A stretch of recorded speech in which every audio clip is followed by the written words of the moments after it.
Assalamualaikum warahmatullahi wabarakatuh. Halo adik-adik, bertemu lagi bersama saya di AA Edukasi. Pada video kali ini, kita akan sama-sama mempelajari materi ilmu pengetahuan alam, khususnya untuk kelas 7 tingkat SLTP sederajat pada semester 2. Bab 1 dalam sistem organisasi kehidupan makhluk hidup, dalam submateri jaringan-jaringan pada tumbuhan. Bagi kamu yang baru bergabung dengan AA Edukasi, mari kita sama-sama support channel ini dengan mengklik like, share, subscribe, and comment bila ada yang ingin kalian tanyakan. Dan jangan lupa untuk mengaktifkan notifikasi loncengnya agar kalian tidak ketinggalan video-video terbaru dari kami. Oke, di sini kita akan bahas jaringan-jaringan pada tumbuhan. Sebelumnya, kamu harus tahu nih, apa sih jaringan itu? Nah, jaringan adalah kumpulan sel yang mempunyai bentuk, asal, fungsi, dan struktur yang sama. Dalam tumbuhan ada beberapa jenis jaringan.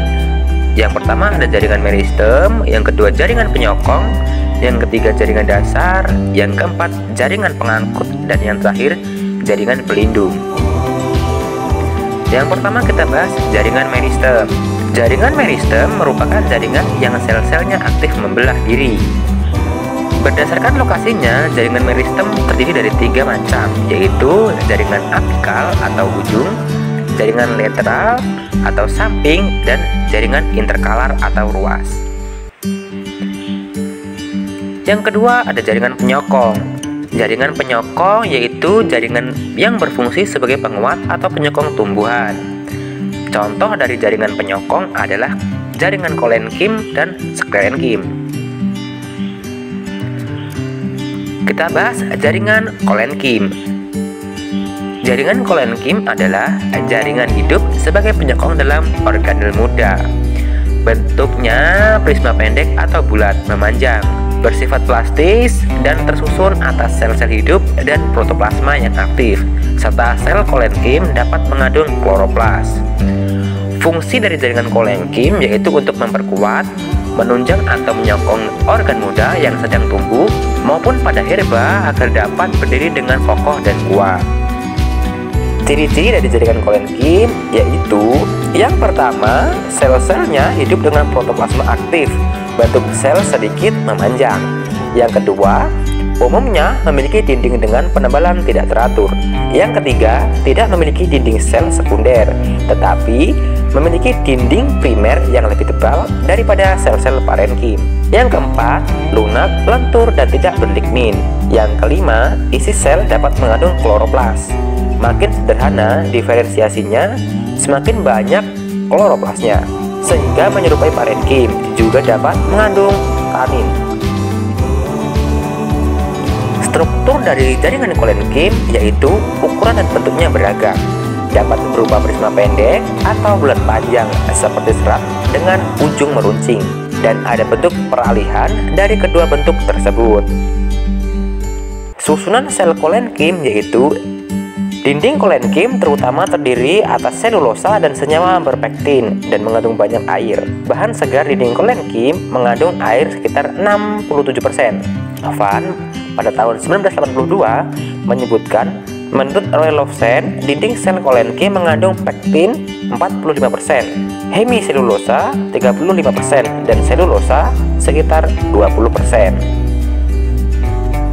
Jaringan kolenkim memiliki beragam macam-macam dari jaringan kolenkim. Yang pertama ada kolenkim sudut atau angular, kolenkim papan atau lamelar, kolenkim tubular atau lakuna, dan kolenkim tipe cincin.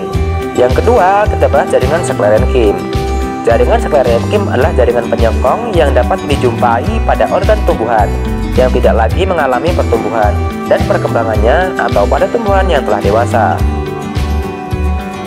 Ciri-ciri sel pada jaringan sklerenkim. Jaringan sklerenkim memiliki ciri-ciri sebagai berikut.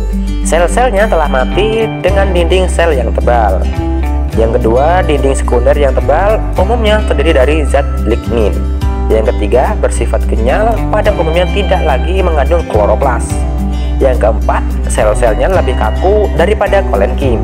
Sel sklerenkim tidak dapat memanjang. Jenis jaringan sklerenkim itu ada 2 macam.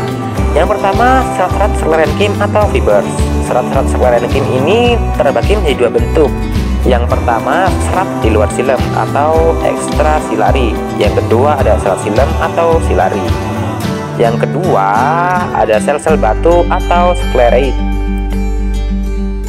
Yang ketiga, kita bahas jaringan dasar. Jaringan dasar disebut juga jaringan parenkim. Jaringan inilah yang mengisi ruang-ruang di antar jaringan. Jaringan ini terdapat di semua bagian tubuh tanaman, seperti batang, akar, dan daun. Jaringan parenkim adalah jaringan berupa sel-sel hidup pada tumbuhan dengan struktur morfologi dan fisiologi yang bermacam dan sifatnya yang sama dan masih melakukan kegiatan proses fisiologis. Sifat jaringan parenkim yaitu yang pertama, sel-selnya hidup dan berdinding tipis serta memiliki ukuran yang besar. Yang kedua, memiliki ruang antar sel sehingga letaknya tidak terlalu padat. Yang ketiga, bentuk segi banyak atau polihedral. Yang keempat, memiliki banyak vakuola. Yang kelima, mampu bersifat meristematik atau jaringan embrional.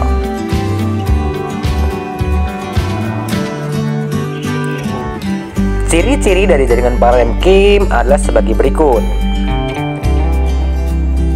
Yang pertama, memiliki sel tipis dan bila mengalami penebalan biasanya terdiri dari selulosa yang masih lentur. Yang kedua, dinding selnya jarang mengandung lignin, kecuali pada organ tumbuhan yang sudah menua atau yang sudah tua. Yang ketiga, dinding sel yang sudah menebal umumnya memiliki plasmodesmata yang bisa membantu kelancaran dalam pertukaran zat. Yang keempat, memiliki sel-sel yang masih hidup. Yang kelima, pada bagian tengah ruang antar selnya terdapat sentra vakuola besar yang berisi zat cadangan makanan. Yang keenam, dalam protoplasma biasanya terdapat plastisida baik itu leukoplas, kloroplas maupun kromoplas. Yang ketujuh, di antara sel-sel parenkim terdapat ruang antar sel yang berperan di dalam pertukaran dan peredaran udara. Yang terakhir, kebanyakan sel parenkim berbentuk segi banyak atau polihedral. Fungsi jaringan parenkim diantaranya sebagai berikut. Yang pertama, fungsi pertama yaitu sebagai dasar untuk jaringan penghasil dan juga penyimpan cadangan makanan. Yang kedua, parenkim merupakan penghasil makanan berupa parenkim yang digunakan sebagai tempat fotosintesis. Contohnya pada mesofil daun. Hasil fotosintesis akan disimpan di dalam parenkim. Yang ketiga, parenkim batang dan juga akar di beberapa tumbuhan berfungsi untuk bisa menyimpan pati sebagai cadangan makanan seperti ubi jalar. Yang keempat, tempat untuk melakukan proses pembuatan zat makanan. Yang kelima, bisa melakukan proses penguatan. Yang keenam, mampu melakukan proses pemanasan karena banyak ruang antar sel. Yang keenam, mampu melakukan proses pernafasan karena banyak ruang antar sel. Yang ketujuh, bisa dijadikan sebagai jaringan penyimpan air karena vakuola sel yang besar pada seropita sel besar, dinding tipis, sitoplasma seperti selaput tipis, sedikit kloroplas, dan vakuola besar. Yang terakhir, sebagai jaringan penguat karena sifatnya yang turgosen dan sudah mengalami lignifikasi pada daerah silem sekunder. Menurut fungsinya, parenkim dibedakan menjadi beberapa macam, yaitu sebagai berikut. Yang pertama, jaringan epidermis sebagai pelindung jaringan sel yang ada di dalamnya. Yang kedua, jaringan palisade sebagai tempat berlangsungnya proses fotosintesis. Yang ketiga, jaringan spons sebagai tempat fotosintesis dan tempat penyimpan hasil fotosintesis. Yang keempat, berkas pembuluh atau berkas vaskuler daun seperti silem dan flum yang terdapat pada ibu tulang daun. Yang kelima, ada silem sebagai pengangkut air dan mineral dari dalam tanah melalui akar. Yang terakhir, ada flum sebagai pengangkut hasil fotosintesis dari daun ke seluruh bagian tumbuhan. Yang keempat, ada jaringan pengangkut. Jaringan pengangkut atau pembuluh adalah jaringan yang berfungsi untuk proses pengangkutan zat-zat yang ada di dalam tumbuhan, terdiri dari pembuluh silem dan flum. Silem adalah pembuluh yang mengantarkan hasil air dan mineral dari akar ke daun, sementara flum adalah pembuluh yang mengangkut hasil fotosintesis dari daun ke seluruh permukaan tubuh tumbuhan. Yang kelima ada jaringan pelindung. Jaringan pelindung atau jaringan epidermis adalah jaringan tubuh tumbuhan yang terletak paling luar. Jaringan epidermis menutupi seluruh tubuh tumbuhan, mulai dari akar, batang, hingga daun. Fungsi dari jaringan epidermis yang pertama memiliki pelindung terhadap hilangnya air karena ada penguapan. Yang kedua sebagai pelindung terhadap kerusakan mekanik. Yang ketiga sebagai pelindung terhadap perubahan temperatur. Yang keempat sebagai pelindung terhadap hilangnya zat-zat makanan. Ciri-ciri dari jaringan epidermis adalah sebagai berikut. Yang pertama tersusun dari sel-sel hidup. Yang kedua terdiri atas satu lapis sel tunggal. Yang ketiga beragam bentuk, ukurannya dan susunannya, tetapi biasanya tersusun rapat dan tidak ada ruang antar sel. Yang keempat tidak memiliki klorofil. Yang kelima, dinding sel jaringan epidermis bagian luar yang berbatasan dengan udara mengalami penebalan, sedangkan dinding sel jaringan epidermis bagian dalam yang berbatasan dengan jaringan lain, dinding selnya tetap tipis. Nah, demikianlah materi yang dapat saya sampaikan mengenai jaringan-jaringan pada tumbuhan. Saya akhiri sampai di sini. Minta maaf jika ada kesalahan kata. Wassalamualaikum warahmatullahi wabarakatuh.